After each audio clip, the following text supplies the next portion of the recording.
Hello, everybody. Welcome to the Real Estate Investment Nomad podcast.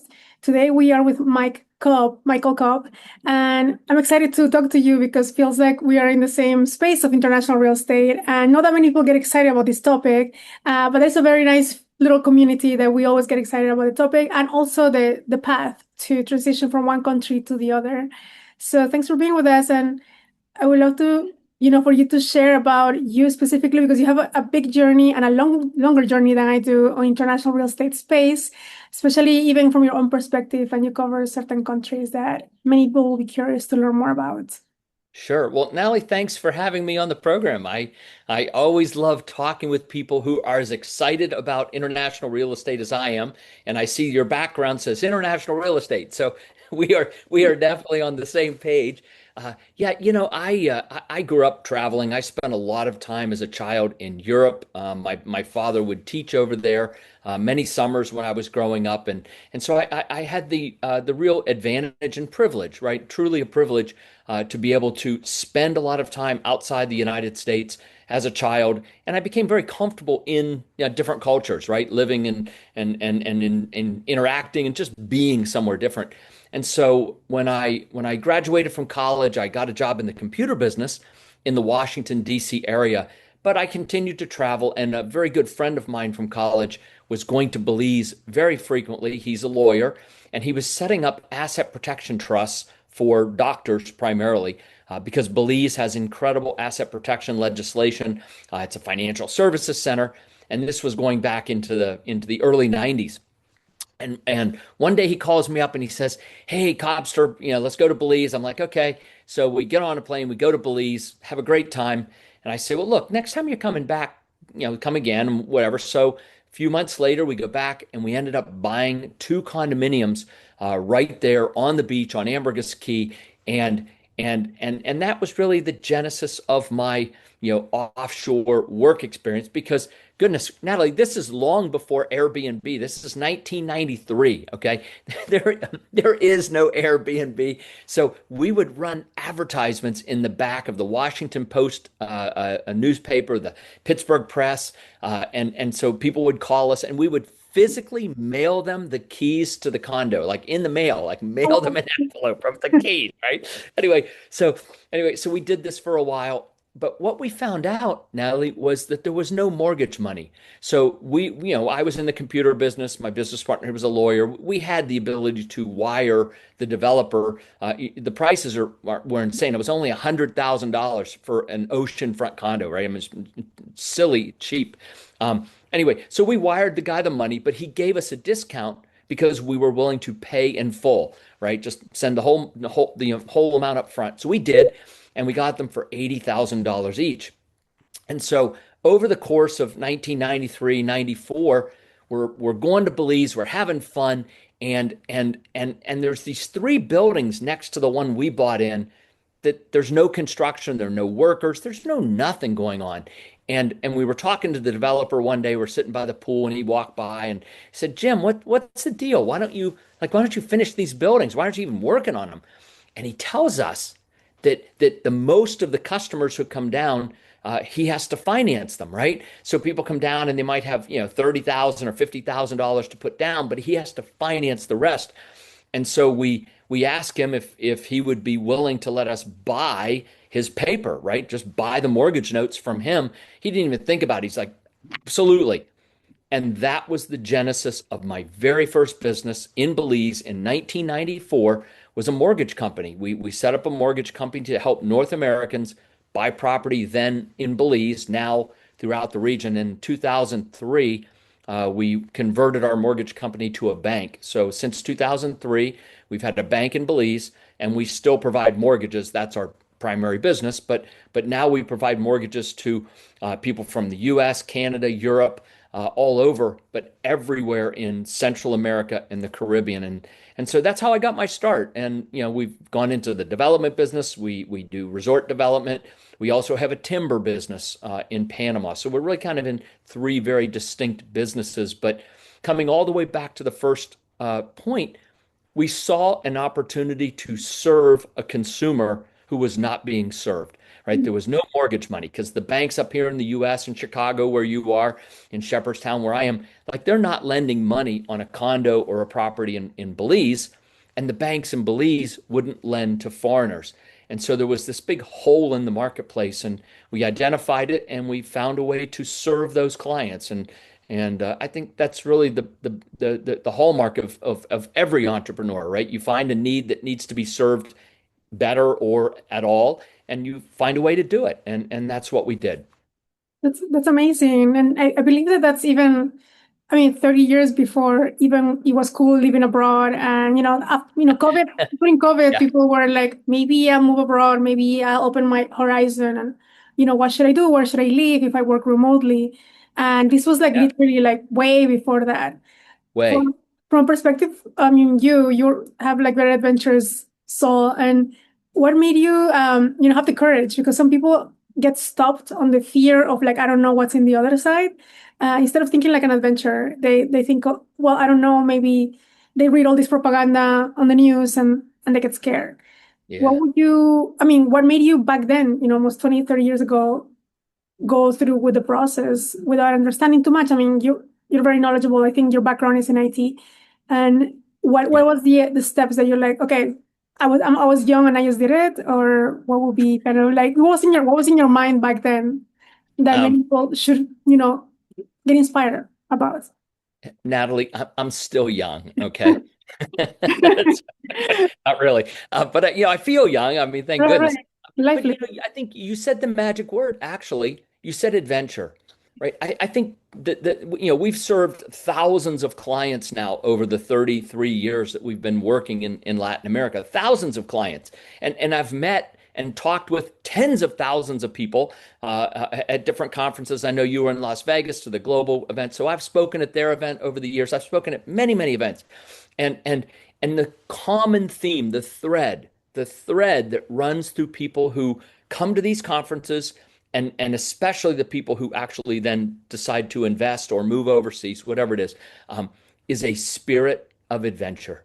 A spirit of adventure. That's the thread that holds us all together. And what's really interesting is that it's a community, because I think in normal areas like around your neighborhood, around my neighborhood where I live, there aren't a whole lot of people I could talk to about what we're talking about. They wouldn't get it. They would think you're strange. Like, what are you talking about, right?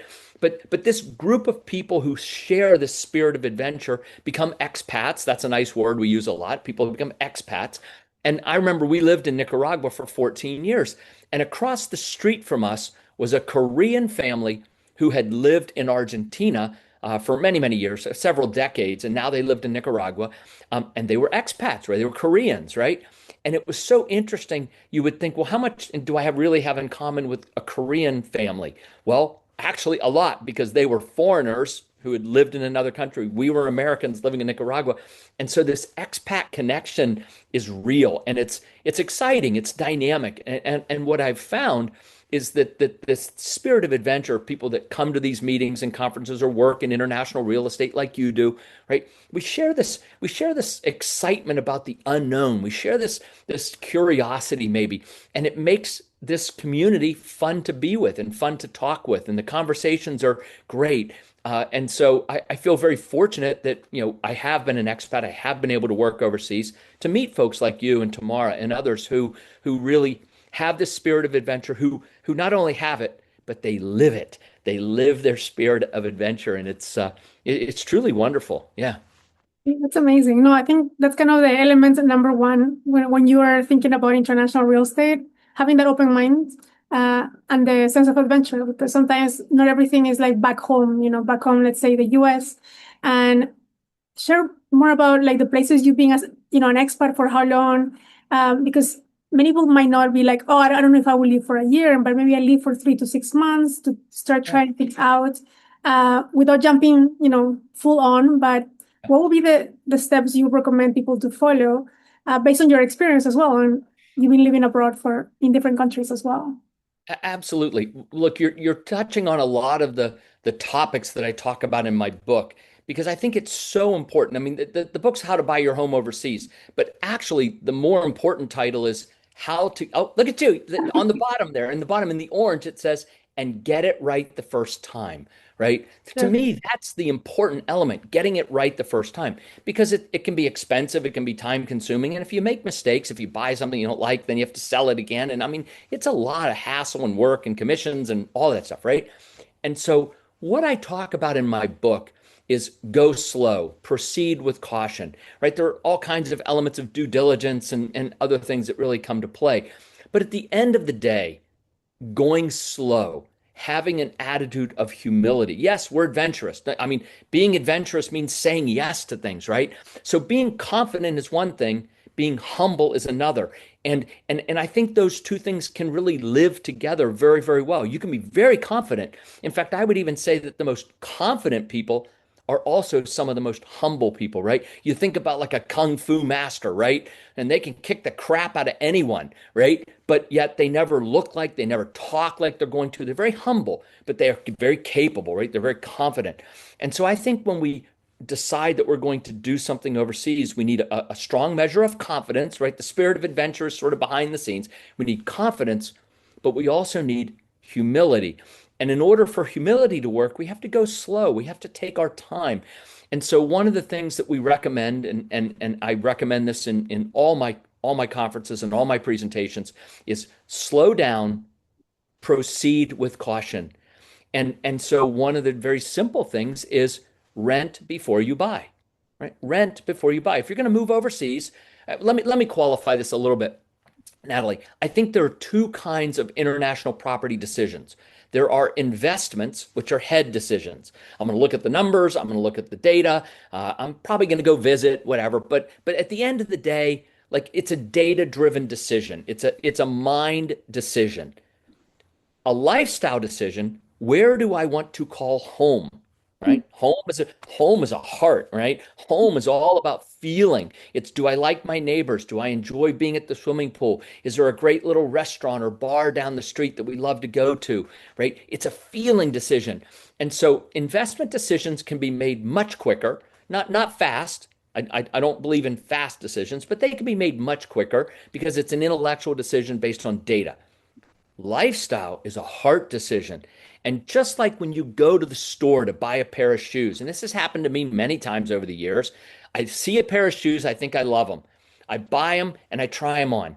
And in 3 months, like they just don't fit very well. They're just like, ugh. Now, usually, ever, I can't take them back and return them, right? So I can't really rent the shoes to try them out. But this is why we say rent before you buy. 3 months, 6 months. If you think you're going someplace that you want to call home, you want to move there someday for some long period of time. Rent for 6 months, rent for a year, right? See if you like it. And if you do, well then buy something. And if you don't, be very glad that all you have to do is just, give the keys back and go home, so to speak, or go someplace different. And so I lived in Belize with my wife for 6 months, and it was 5.5 months too long. Now, people laugh at that, and I say that in conferences in Belize because we develop and sell real estate in Belize. And people are like, Cobb, what are you saying? Like, you're here to sell real estate in Belize. I'm like, I absolutely am here to sell real estate in Belize to the people for whom Belize is a good fit, Yeah. right? But when we moved to Nicaragua, we left this house that I'm in right now, this house behind me in Shepherdstown, and we rented it because we thought we were going to Nicaragua for 2, 3 years to get our Grand Pacifica community started. And after about 3.5 years, we had hired architects, engineers, accountants, chief operating officer. We had the whole team there. And my wife and I went out to dinner one night and we took a piece of paper and we literally wrote down every reason to stay. I mean, how there we go. Every correct. Stay in Nicaragua, go back to the US. The stay in Nicaragua was long and rich. The other side was pretty short. And so we decided to stay in Nicaragua for a while longer. And that was 14 years, Nathaly. And so 6 months in Belize was 5.5 months too long. I love going to Belize. I love Belize for a week. I like it the second week. Third week, Ambergris Caye. And Belize is too big. Ambergris Caye, Belize. Let me be very specific. And by the third week, I'm like, get me the hell out of here. It's a little island. I mean, like, I don't know. I get island fever real fast, apparently. Nicaragua, yeah, right. Nicaragua, on the other hand, we went for a couple, 3 years, and we stayed 14 because we loved it. It became home. It was rich in ways that Belize wasn't. Now, there are other people who would come to Belize and go, get me the hell, or Nicaraguans and get me the hell out of here, who would go to Belize and say, I am home, Yeah. right? So I think that's the real differentiator in the process, right? Like intellectual decision, investment driven, head decision, do your research, make the decision, move on. Lifestyle, home, take your time. It's a hard decision. Give yourself time to feel it and see if it feels like home to you. And if it does, transact. If it doesn't, move on. That's amazing that you do have the experience in Belize selling real estate. You're a developer, and Yeah. you've been working in this space for a long time. And Yeah. how do you make a decision when it comes to investing? I mean, you mentioned that you bought your first condo back in the 90s, but for somebody who's like going to follow certain steps, first you said rent before you buy, Yeah. and then mixing up the community as well. I think some people are like, I don't know where to start. Of course, I want to go and check it out. Maybe it's too humid, maybe it's too hot. Even in paradise, some people get bored. Sometimes Yeah. when I'm in Mexico and the Caribbean, I'm like, I love it. But then in summer, I'm like, get me out of here. So it's too hot. And then people need to test it. So what will be the steps to follow? And the caution that you mentioned, proceed with caution, because once you step out of the US, as we know, the transactions can be a bit biased because you have to be super mindful, careful who you work with in the other side for the sale if you're Yeah. buying, because very quickly it can go wrong. So can you Yeah. tell us a bit on the process and what to be aware of for those buyers that are thinking about buying abroad? Sure. Well, again, go slow, proceed with caution, right? I think one of the biggest elements of this looking at property overseas, whether it's an investment, which is when you're going to analyze it with your head, or it's a lifestyle with your heart, I think there's some big picture elements that are really important. The first is that when you're coming from the United States and Canada and you're going to the developing world, wherever that is, you are literally moving from the world of seller beware to the land of buyer beware, right? In the United States, we have so many laws that protect the consumer. Fair advertising, truth in lending, in car lemon law. If I drive a car around for a couple months and it's bad, I can return it to the dealership, right? You've got consumer advocacy groups, right? You've got Ralph Nader. You've got all kinds of things out there that protect the consumer and make the seller, beware, so to speak, right? When you go into the developing world, it's the exact opposite. There are no laws that protect the consumer, really. I mean, they might be on the books, but they're not enforced, or they're not very good. And so we as a consumer coming out of, I call the bubble of protection, right? When the US, we're just transacting la la la la la la, because if you try to screw me, I can sue you, right? But when you go overseas, like you got to get rid of the la la la la la, and you got to go eyes wide open. You got to pay attention because now we're in the land of buyer beware. The problem, Nathaly, for us as consumers coming out of North America is that we do not know how to transact in that environment because we've been transacting unconsciously for so long where we're so protected that we can get taken advantage of. And that's really sad when it happens. I want to say this. Most developers, most real estate agents, realtors, right? But real estate agents, most people in the industry are good people trying to do the right thing. The problem is that there are people out there who are truly criminals and scammers, right? And they work in the developing world because there are no regulations, or there are very few regulations. And so what we as the consumer have to do is we have to know that that's the case. I'm working in a totally different environment now. Buyer beware. It's all on me. Nobody's looking out for me but me, right? And so we take that posture. The second problem is, the first is a mindset, just changing how we think, right? Which is hard to do. Humility, by the way, humility is our best tool in that case because there are no stupid questions. Every question is a great question.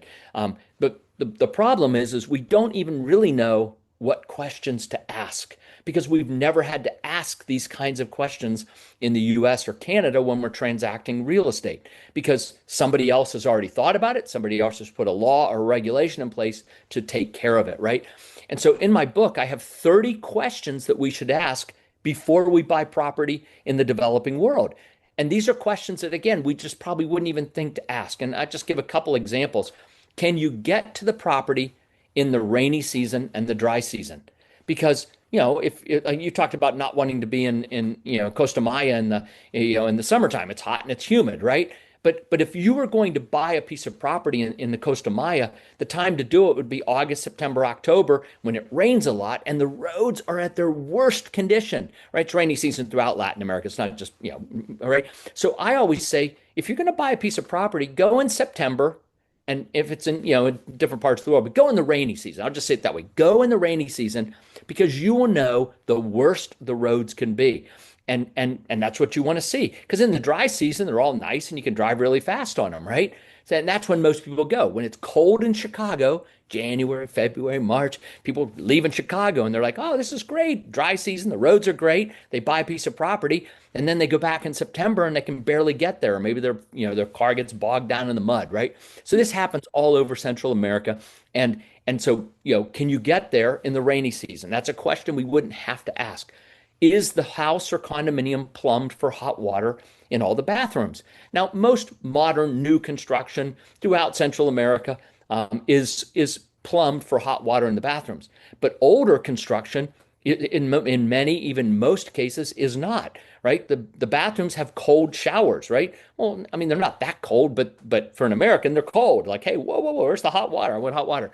And so would we really think, Nathaly, that we have to get down on our hands and knees and look under the cabinet, right, to see if there's two pipes coming out of the wall for the faucets up on top, right? So again, 30 questions that we ask, that we need to ask, that we don't know them ahead of time. So the due diligence process is one of humility. It's a mindset change. I got to look out for me, right? And then, having the tools and the resources to be able to ask the right questions that, again, we probably wouldn't even think to ask. We don't know what we don't know, right? We don't know what we don't know. And the other corollary to that is we have to forget what we think we know. Assumptions that we bring may or may not be true. So I think those are probably the biggest, easiest things to identify as the process. But can I come back to one other thing? Just that's sort of the technical process, right? But there's also I would call it the philosophical process, right? Because you're right, when you move overseas, it's different. And you're going to feel different. You're going to feel uncomfortable in some ways. Now, that's where your spirit of adventure helps. It's okay to feel uncomfortable. I've jumped out of airplanes. I've bungee jumped. I've done a lot of things. And I can assure you that when I was standing at the edge of the bungee platform, getting ready to launch myself off, like I had very deep feelings of uncomfortableness, right? Right? But I'm like, but I'm doing this, right? My spirit of adventure said, you're doing this. So I did it, right? Despite the uncomfortableness, right? But these uncomfortable feelings are real. And when you move overseas, culture shock will happen. It is a different culture. You will experience moments or periods of uncomfortableness. A spirit of adventure will help you get through it, but a consciousness of it is really important too. Knowing that it's going to happen, being prepared for it when it happens. These are the other elements of that move overseas that really help us to be successful in that move, right? Because ultimately, that's what we want. We want to do it because, I wanted those bungee cords to hold my feet, like, right, right, so we want it to be successful. But the better prepared we are in all aspects of it, the more likely it is to be a wonderful, successful experience, and a tremendous one, really. It was for us. It was for our family. We had a tremendous experience living overseas. That's amazing. I mean, 14 years is almost like a lifetime, at least Yeah, well, a big section of somebody's life, right? yes. And can you share a bit more of the countries that you're expert the most? Because I think you have a handful of countries that you specialize on. And after that, we'd love to see some of the comparisons, side by side, lifestyle in the US versus lifestyle abroad. Like you were saying, just the hot water example, something so simple, but some buyers are not aware. And then when they get there, we are in the mindset that, like you mentioned, we don't change our mindset and we complain because we're like, oh, back home is discomfortable, but now here I have this extra work to do to get this resource or to get hot water. The electricity went out. So some examples like that are fun facts, but I would love to learn more about your experience with the different countries that you cover. Sure. I want to tell a little story that I read someplace, and it's a made up story, but it's a lot of truth in it. And then I'll answer your question. There's a story about a couple that moves to a beautiful beach somewhere. I think they said it was Costa Rica. It doesn't matter, right? A beautiful beach on the Pacific side of Costa Rica, and they buy a little place. And they wander down the beach every morning. It's, 15, 20-minute stroll down the beach. The palm trees are blowing in the wind and the waves. And they sit down at this little cafe and they sit there and after a little while, somebody comes out and says good morning to them. And then they come back out later and they give them some menus and they come back out later and they ask what they want. And it's, and they're listening to the waves and to the birds. Oh, gosh, it's beautiful. And the sunrise is coming up and they finally get their coffee, 15 or 20 minutes, and then they get their breakfast, 45 minutes later. And but it's just this wonderful, wonderful experience, right? And 3 months into it, they're like, I want my coffee. Where's my coffee? Right? Well, nothing changed about the reality. The only thing that changed was between their ears, right? When they first got there, they loved that. They didn't mind waiting 20 minutes to get their coffee, right? But then, sort of that North American lifestyle of, hey, I gotta, where's my coffee, right? Working now. So right now, that's right. I want my coffee yesterday, actually. But and so I think that the point of the story is that we have to understand that when we get there, wherever there is, right, there's a way of doing things, and at the beginning they may be beautiful and charming. They may turn into more of a like, hey, I want my coffee. Like, why do I have to wait for my coffee? But nothing about the reality changed at all. The only thing that changed was how we perceived it, right? And so when we get into the idea of comparing countries, comparing the US to another country, right, we're getting into perception. And the reason I think that story is important is that time will change your perception of things, right? When you first get somewhere, it's the honeymoon period. We all call it the honeymoon period, right? Everything's wonderful, nothing's bad. Ooh, this is okay. Yeah, birds are singing and whatever, angels are singing whatever, right? But then sort of we change, our perceptions change. And if we can get past a year, maybe 18 months, right, we kind of get past the honeymoon, we get past the like, oh, what the heck did I do? And we get to this sort of normalization. And so when I talk about the comparison between the countries, what I'm really talking about, Nathaly, is 18 months on. So after the honeymoon, after the dip, to where I would call this normalization phase, where our perceptions are generally aligned with the reality, right? Both coming from the US, we grew up here, so presumably our perceptions are pretty well aligned, right? And we kind of get through this adjustment someplace new. So here's what I would say. Belize, I joke, but it's true. Like Ambergris Caye. By the way, here let me say this. I think a lot of times people put a country as a thing. Oh, Belize. And I do it. I just did it a couple times, but I catch myself. Belize is not one thing. Belize is Ambergris Caye is a very popular tourist island, a lot like Cancun, except way smaller and not nearly as built, right? And then you've got Placencia, which is maybe more like Tulum, right? And then you've got places like San Ignacio and the Cayo district, and you've got places like Punta Gorda, which are on the mainland, and you've got farming areas up in Spanish Lookout and Corazon and Orange Walk. So the country of Belize is many different things, and they're actually very, very different things, right? But I think that the shortcut that we take, which is not accurate, is to say Belize. So I want to be clear.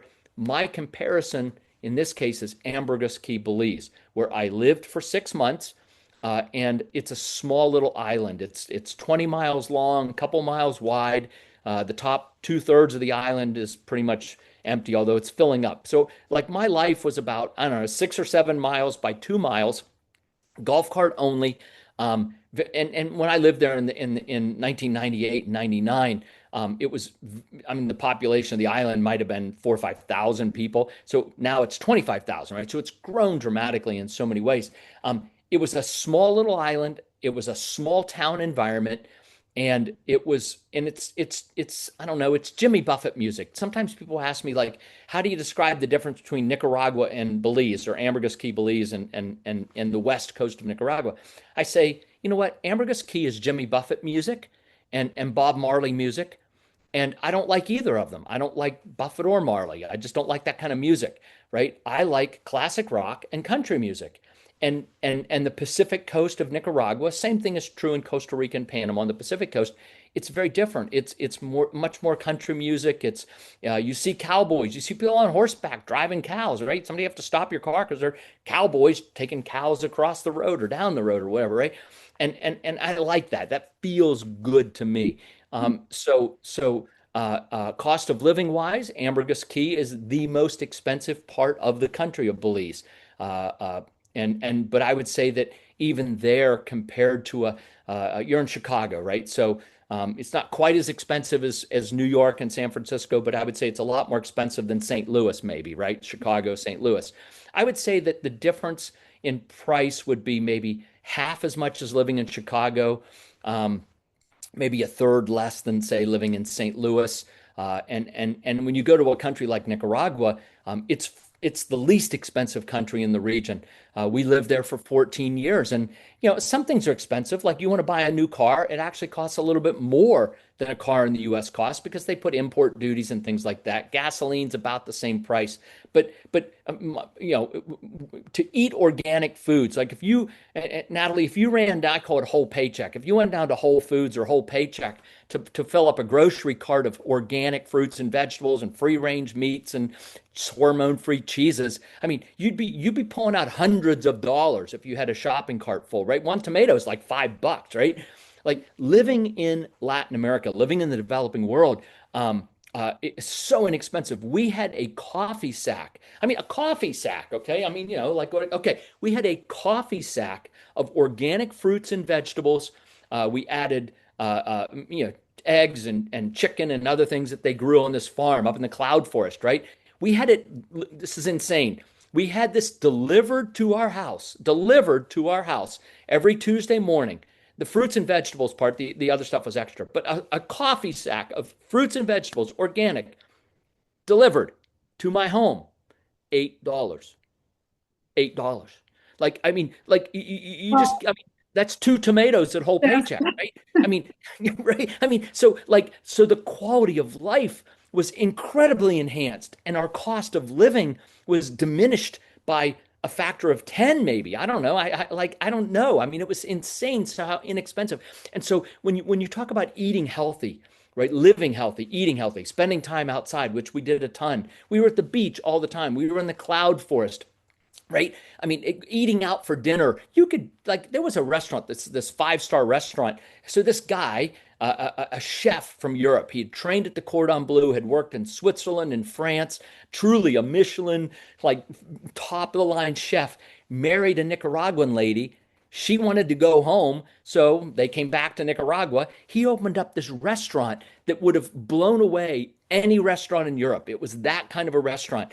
The most like he had literally had $1,000 bottles of wine. Like if you wanted $1,000 bottle of wine, whatever it was, he had it, right?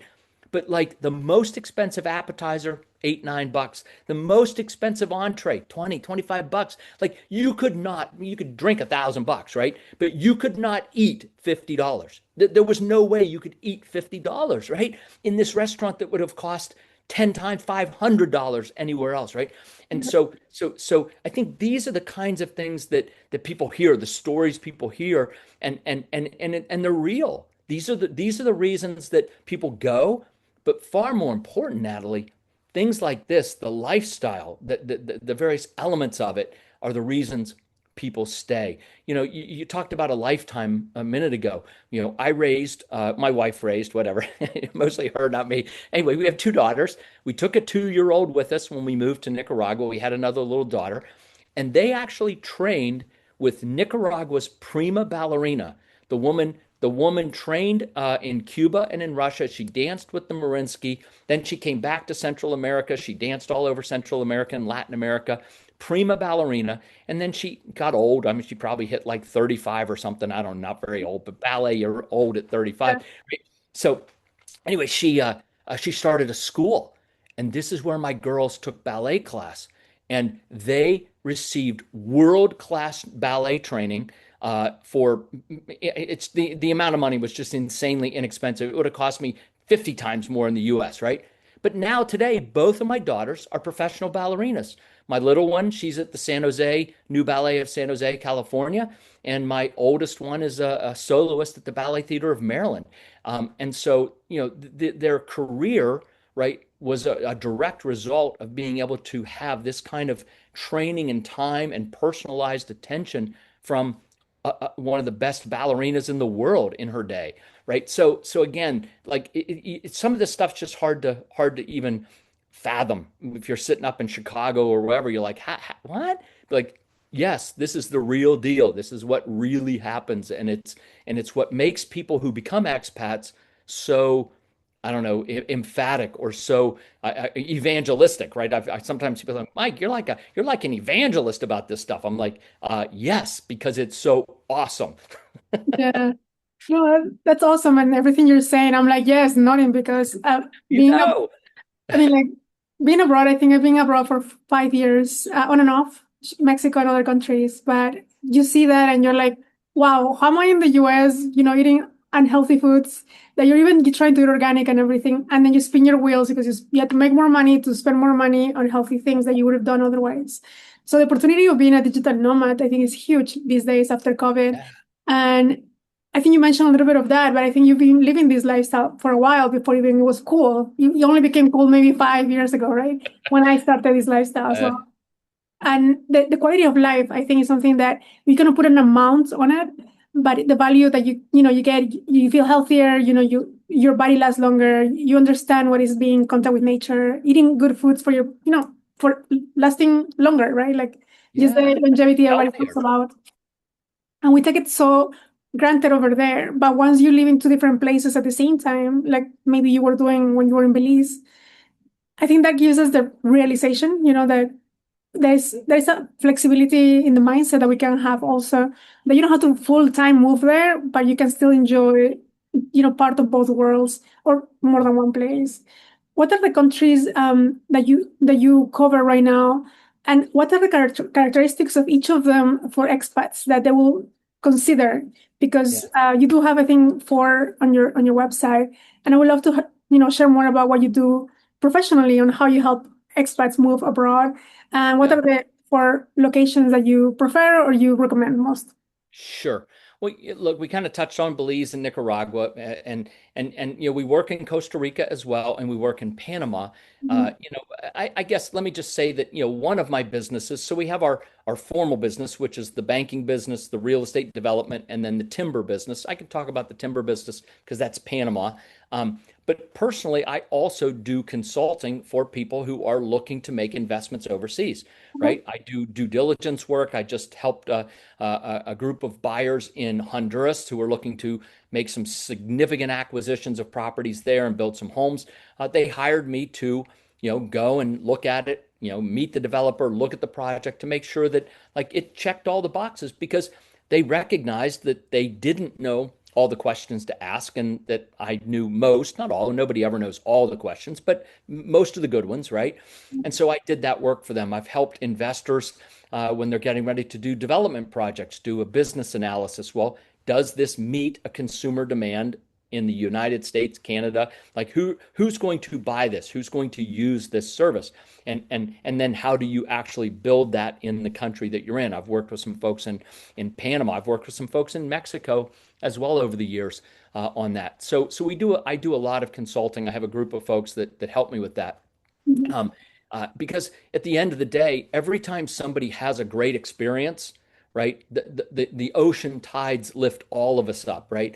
And I want more people to have a great experience because that's good for them, certainly, but it's also good for all of us, Nathaly, in this industry, in this business. And so whatever I can do to help people. And the book, I mean, the book's cheap. I mean, the book's like $10 or something on Amazon. I don't know how much it is. Anyway, but like just the book itself is a great tool for somebody looking to make an investment overseas, buy a home overseas, and it's a great guidebook. And so anything from get the book or hire us to help do consulting on your move on your investment. So we do all of that. Panama is an interesting country because I think Panama is probably the country that is most familiar to expats. Costa Rica has done a tremendous job of bringing in expats. They did a great job of branding themselves, the eco-tourist destination. And they're very popular. So I'm not taking anything away from Costa Rica, but Panama, because of the canal, because of the U.S. military presence there for 100 years, a lot of people's parents were stationed there. Many people actually were born there. Many people have visited. People have transited the Panama Canal on cruise ships, right?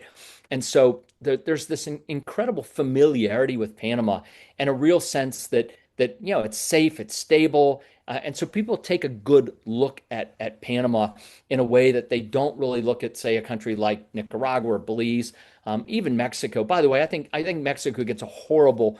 I mean, the stuff about the gang violence and the cartels. I mean, yeah, I mean, it's horrible and it happens, right? But the reality is that 99.99% of Mexico is just a wonderful place with wonderful people. And so I think the news, by the way, somebody I just read this the other day, and I think it was one of the World Cup people who said this. It's beautiful. And I think this is true of everywhere, but they said it about America. What they said was, if you want to hate America, watch the news. If you want to love America, drive across it. Hmm. Okay? Yeah, right. Here are all these foreigners in the United States. They're loving America, right? They've been watching the news. Oh, it's horrible. America's right. Then they come live here for a week or drive across, whatever it is. Like, oh my gosh, it's a whole different experience. Same thing's true with Mexico. I've spent a ton of time in Mexico. I speak at a couple conferences there every year, right? In one of the most dangerous cities in Mexico, Acapulco. But I'm still alive, by the way. I'm still here. So, I mean, it's just not, it's nonsense, right? Safety, by the way, I'll just digress for a second. I'm not answering your question. I'm sorry. I'm not avoiding your question. I'm just chasing a rabbit around the field here. Anyway, safety, personal safety is a factor of two things. One is geography and the other is behavior, right? And those two intersect a lot too. So what I say is, you live in Chicago and people would say, oh, Chicago's a dangerous city. Well, okay, but if you took three zip codes out of Chicago, just three zip codes, I think, or something like that, Chicago would actually be a very safe city statistically, right? It's three zip codes that are the most dangerous. So that's geography. Then you've got behavior, right? If you're home in bed at 10 o'clock at night, right, probably nothing bad's happening to you. But if you're out at 4 o'clock in the morning looking for dope, right, you're probably going to be in one of these neighborhoods, right? And bad things happen, right? And so geography and behavior are the things that really intersect to create personal safety danger or dangerous situations, right? And so the same is true in Mexico. The same is true in every country, in every city. And so one of the things I like to just say is, don't be wandering around at 4 in the morning looking for dope. Like if you're home in bed, whatever you're going. I mean, it's okay to go out and have fun too, right? But common sense and just sort of, doing things that don't put yourself in danger, you can stay very, very safe no matter where you are. But anyway, Panama, coming all the way back to Panama, you Well, know, that's true. It's good to express that part because many people have the misconception of different places and they label it something. As you mentioned, you cannot label the whole country one thing. right, It's just many areas and many cities. Many. exactly. Yeah. So anyway, Panama. I've spent a lot of time in Panama. I would say that Panama is probably my second favorite place in the region. We love Nicaragua. My wife and I think we will probably go back and live there again someday, right? I think that's probably going to happen. Panama would be a close second. We find the culture to be very similar. The geography is very similar.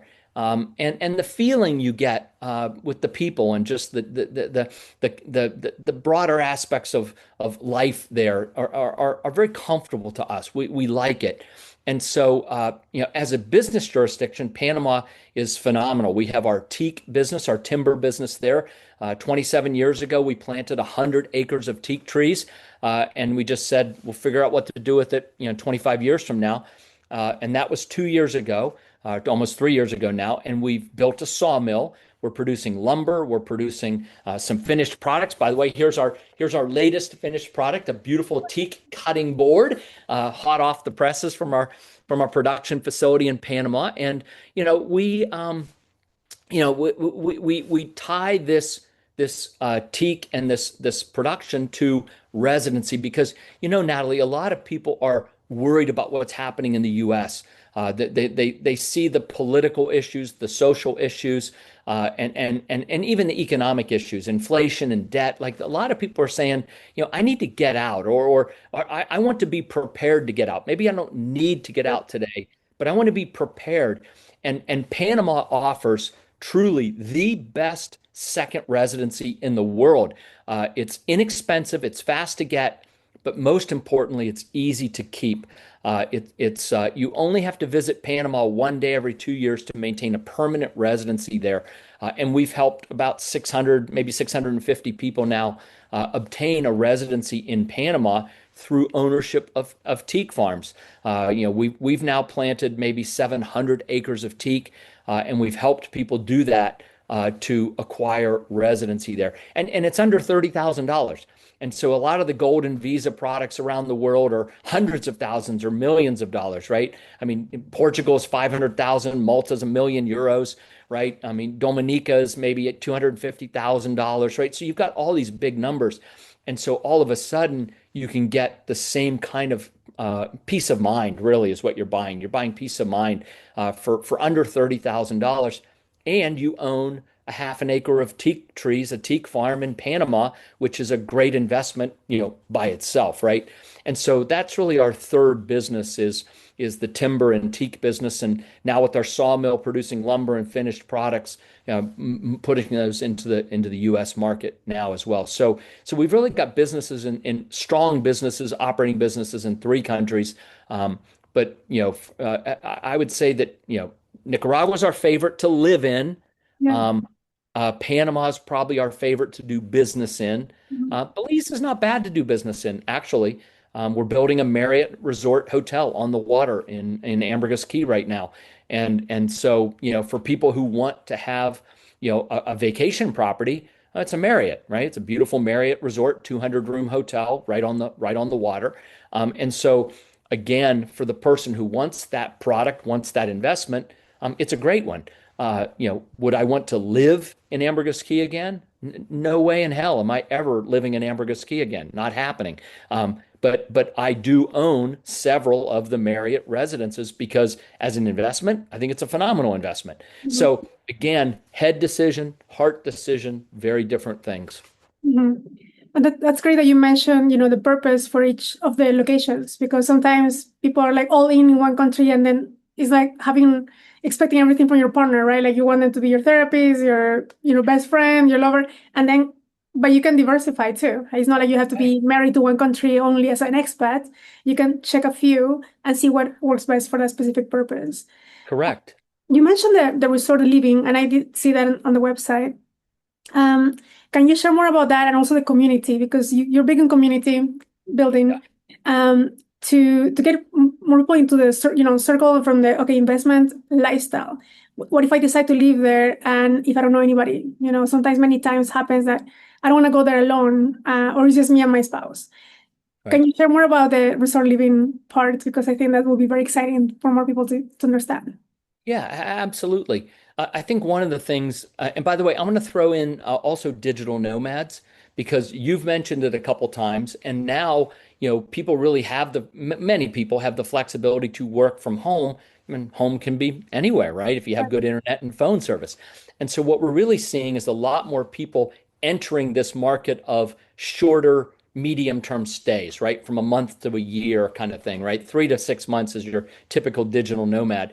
Um, and so you've got people who are coming for shorter periods of time who don't have the luxury to say, well, I can take a year to make new friends, right? Because Mhm. I'm only going to be there for 6 months. So I need to kind of drop into something that has community or where I can really tie in. And so what we know as development professionals is that physical infrastructure can create community. It doesn't have to, but it usually does. And by that, what I mean is that when you create places for people to gather, clubhouses, swimming pools, tennis courts, beach bonfires, whatever it is, right? You create these places where people will naturally come and congregate. Or when you're actually building a community, a neighborhood, You put a sidewalk on both sides of the street. You part of the architectural covenants restrictions can be front porches on every home, right? And then you put shade, especially in the tropics, really important in the tropics, right? You put trees, fast-growing trees, so that your sidewalks get shady. Because here's what they know empirically, scientifically, they've measured this. If it's less than 5 minutes, people will walk. If it's more than 5 minutes, people will drive. And so what you do is you create these clusters of homes and activity and places for people to get together and sidewalks for people to walk on. People will walk if it's 5 minutes or less. And so if somebody's walking down the sidewalks and people are sitting on their front porch and they're 15 feet away, you got to say, hey, good morning. Hey, how are you? Whatever. You pass somebody on the sidewalk, right? Hey, how are you all? And by the third time you pass these people, be like, oh, you guys live here? No, no, no. We're renting for 3 months. And really, where are you from? Oh, we're from Chicago. No shit. I'm from Chicago. I'm not, but you know what I'm saying? I mean, if you, right? But like all of a sudden, like you put people in proximity with one another, generally they will communicate and community can happen. Hey, well, why don't we get together for drinks? You know, the bonfire down at the beaches tonight. I'll meet you down there for drinks. Great, we'll see you there. Now, hey, we'll play tennis tomorrow. I don't know, whatever it is, right? Yeah. So community can happen, and community is really important because you mentioned it. When you go someplace new and you don't know anyone, that can be scary, right? It certainly can be lonely, right? But it can also be scary. And so I think the best communities are the ones where people can drop in and immediately feel very comfortable, not in a forced way. It's not like, oh, come to we have a welcome reception for new members at 5 o'clock tonight. I mean, sorry. But no, no, no, no. Like, hey, Okay. here's what we're doing. Here's what happens. Come be a part of any of it, all of it, none of it. That's up to you.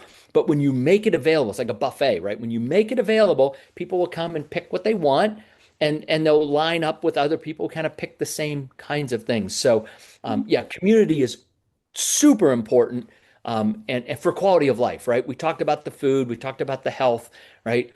But friends and peers and people we can engage with, that's really foundational to a happy quality of life. So you hit the nail on the head there, Nathaly. And then I love that you mentioned health as well, because you have a Yeah. funny story in your book, when I think you fell. And at least from my perspective, and I'm Peruvian originally, so I know that there's a price for Latin America, there's a price for the US for when it comes to medical care. Many people Yes. think that by leaving the country of the US, they will be in danger, if they go to another country, they don't know how it works. But when you realize and compare apples to apples, like the bill in the US for something like a procedure might be like 80,000 when in a different country maybe 8,000. Right. Can you walk us a little bit on your experience on the medical space? Because I think it's super important because that's the one of the obstacles people are like, I just don't know. I don't understand the language and I don't know what's gonna happen if something happens to me. Sure. Well, here's what I would say. Most medical professionals, doctors, nurses, people in the medical industry have generally trained at some point in the US or Canada and have some general level of English. And even if they don't, somebody around them does, another doctor, a nurse, somebody else around. And so communicating in a hospital is pretty easy, even in a country like Nicaragua. People like Nicaragua. I mean, so we found that healthcare was phenomenal. My wife was pregnant with our second daughter there. The obstetrician, we had a cell phone number. Like, I don't know that we ever really used it, but he gave us a cell phone number, right? Oh my God, sure. Yeah, right. I remember I passed out one night. I was in a hotel. I was down visiting because I wasn't staying at our resort, but I was in Managua, and I passed out, hit my head. I mean, whatever. I woke up in the morning, I was a little, whatever, and I have a big bump on my head. And so my team came over and they called a doctor, and the doctor came to the hotel, and I'm like, I'm fine, I'm fine. But no, no, we're going to get you checked, and probably had a slight concussion. I don't know, but anyway, but the doctor came We're to my bleeding. hotel. Yeah, well, no, I cleaned up the bleeding by morning, like I had a You scar, didn't have but anything hanging out, okay? right? But I mean, at the end of the day, the doctor came to the hotel, right? And it was, I don't know, $50 or like $50. I mean, it was like this kind of number was just insane. So I had a very serious procedure. I had a heart stents put in, And because I tested, I was on a treadmill.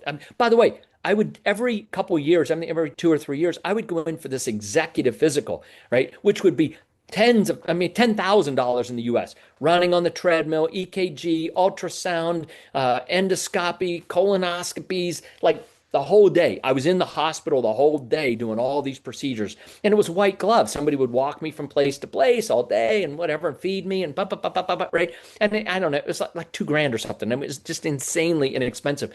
So I'm on the treadmill doing my heart thing, whatever, and they're running me up. And the doctor shuts it down. He goes, "Hey, we're seeing a little something here on the EKG." He goes, what we're gonna, go home, come back, bring an overnight bag, whatever, and we're gonna go inside you and look with the scope, right? Well, whatever. They put me to sleep. I wake up the next morning or later that night or whenever, and they'd put in 2 stents, right? Because they'd found some blockage in my heart or whatever it was. Anyway, so now I'm in the hospital for a day or day and a half or whatever, and I don't remember how much the bill was. I think I talk about it in my book, but like it was insanely inexpensive. I'm just like, wait a minute, I had heart stents put in, and Yeah. it was peanuts, right? But the level of care is world class. World class. Sometimes people think, oh, it's going to be, developing. No, no, no, no, no, no, no. Modern medicine, modern, extremely modern medicine, highly trained physicians and hospital staff, and then the kind of caring that you really only see in some of the best institutions in the U.S.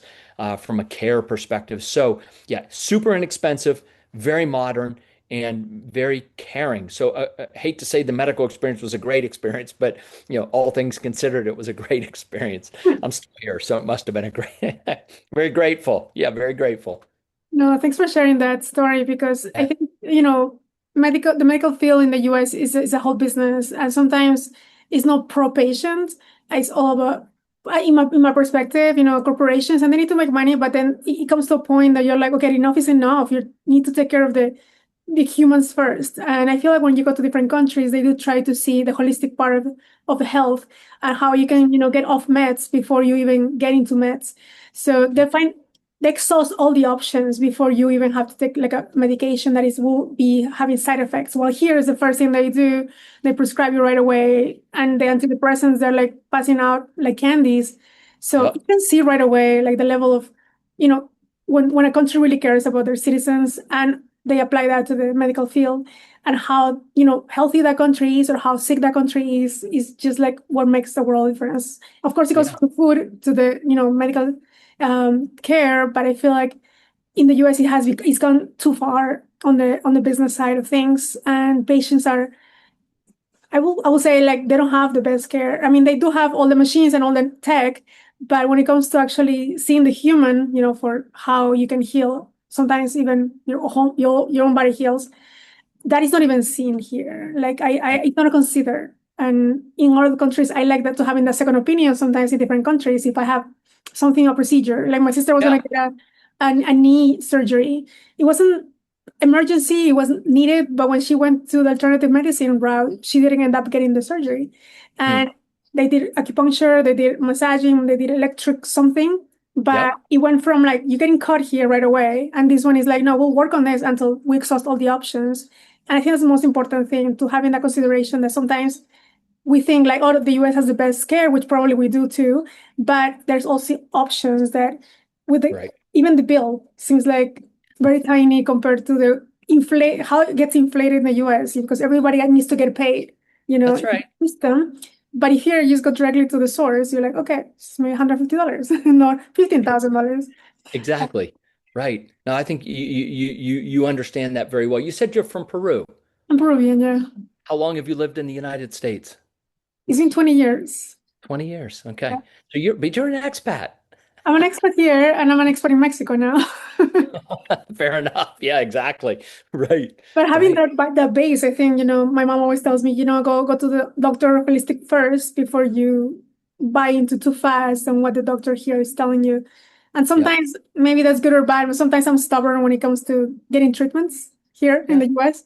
But I always check a second opinion. I think your experience in different countries kind of shares, from your perspective, you lived it. It's not like you're talking Yeah. about it in theory, or you just wrote a book about, I thought this happens, but this is like, no, this happened to me. And because of this, I see, I see the differences. I believe in both places. And, Me and too. I think each country brings something wonderful to the table, right? And depending on what we're looking for, we may want one thing or the other. And it's nice to have options. And I think that's really what you're saying, right? That as somebody who's familiar with being an expat or being an expat in our case, right? We know we have options and we can exercise those options. And I think that may be one of the future big benefits of digital nomad, of expatting, is the ability to have real options and be able to explore those options for our health, right? Not just medical care, because that's what happens after we get sick, but our health the whole way through the process. Yeah. And just to wrap it up, my last question is, what do you think is the future of international real estate?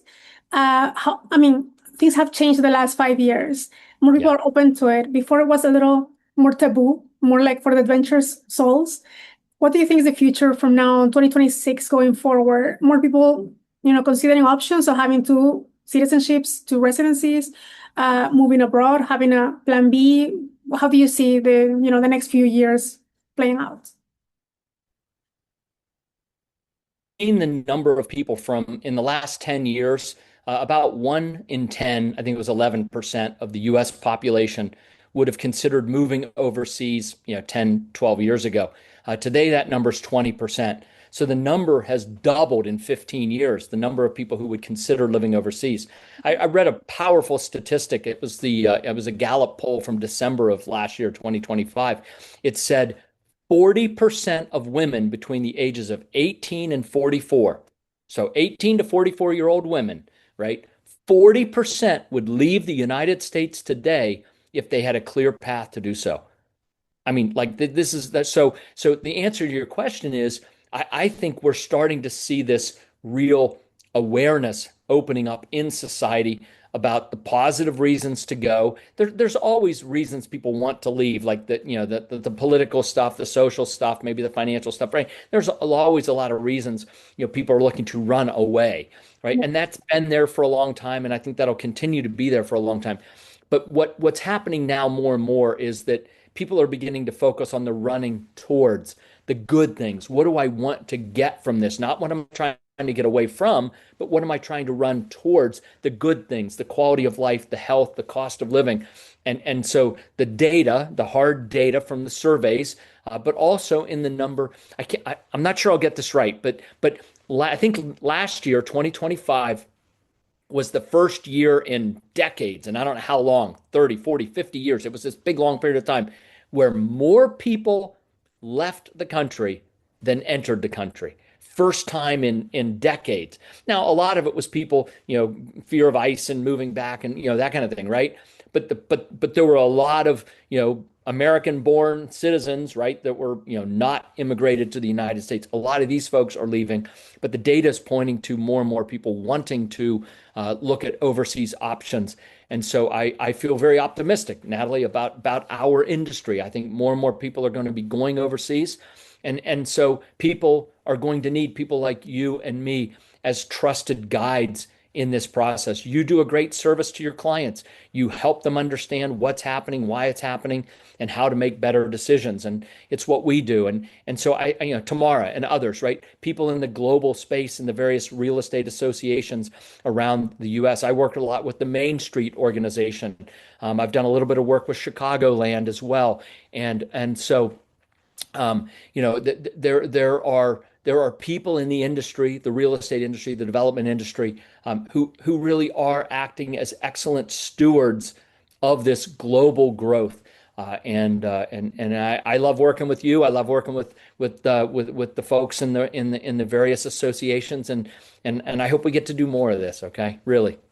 No, thank you so much. You're very knowledgeable, and I appreciate the time that you have taken with us. I know there's so much more we can talk about, but this was just the tip of the iceberg to get people to get to know you in our community, work with you, get your expertise, join your conferences. Get the book. Get the book. I'm going to get the 30 questions out of here to remember them, how to ask them, before you buy. I would love to share that with my clients as well. So thank you so much for the time. How can people find you online? Social media, website? Yeah, the easiest way to find me is podcast at ecidevelopment.com. Podcast at ecidevelopment.com. And just put in the subject line, Nathaly at the International Real Estate Podcast. If you want to get a copy of the book, just go to Amazon, Michael K. Cobb. But just send me a note. I always like to hear from people who have seen me or listened to me on a podcast and tell me what you're thinking about doing. Hey, we're thinking about moving to Thailand. I don't care. I mean, whatever, right? I mean, tell me what you're thinking about doing. I love to hear from people who are adventurous souls and are thinking about doing this, because we are a community, and as we connect with one another, we're all enhanced, and we're all far better off. So reach out. I'd love to hear from you. I love it. And I love the fact that the community is getting bigger, not smaller, as we go over time. 40% of women living in the US I fall into that statistic, and I left too. So I love it. But I love being back and forth. The US has beautiful things to offer as well. And I think with your knowledge and guidance and, the community, international real estate community, people can transition safely and carefully, and then hopefully find their little place, in paradise, wherever that place might be. Absolutely.